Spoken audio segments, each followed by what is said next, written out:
You know, my dad was a hardworking guy. You know, he believed in the American ideal of working for a living, and most of his buddies were cops, and so I always had cops in the house, and they were a funny bunch. You know, 30 years he did that. Wow.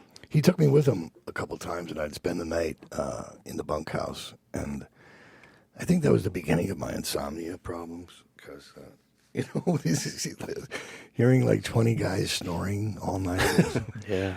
You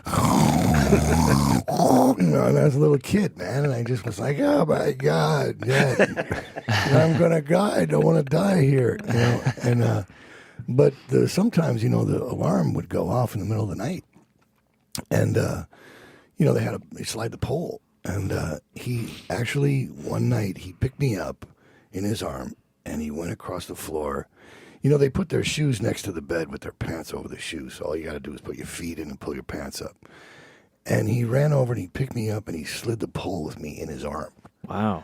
You know, I mean, that's like superhero stuff. Yeah. I mean, I'll never forget that. It only happened once, but wow, it was like, I don't think he even thought about it. He just did it. And he threw me in the cab. He drove the engine. He drove engine 129 at 81st and Ashland. And I would go with him to the fire. And he wouldn't let me get out of the truck until it was out. But I could sit there and I could watch them. And they had a methodology about how they put out a fire.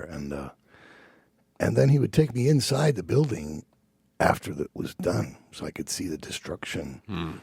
And I saw some pretty gnarly things, like horrible things.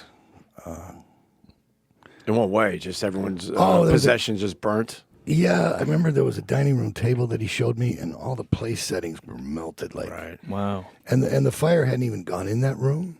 It was just the heat from the other rooms. It just melted these place settings, like right where they were, the cup and the plate.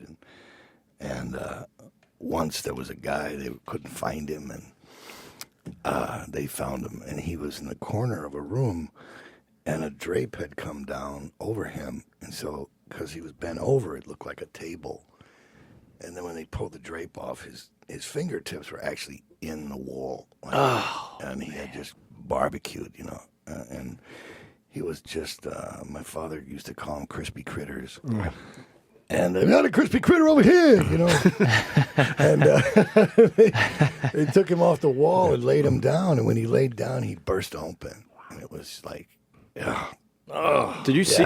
You saw this as a kid, or Yeah. He put his hand over my face a little bit? tried to pull me back, but you know. How old are we talking about? I was probably 8, 9, maybe. So you probably sounded like this when you were like 10. From all the smoke and the fire. Yeah, I burned exactly. a lot of smoke when I was a kid. You know, It's amazing to be able to thanks. see your... Thanks, Dad. Yeah. Crispy critters. That's you got to have that sense of humor when Yeah, you're dealing with when you're that's- pulling, I guess, dead bodies out of a place. Cops will tell you I- there's a lot of humor when they come upon these horrific scenes. They throw the jokes around just to get through what's going on. They're just human in the end. I think you got to have a sense of humor. Right. Just-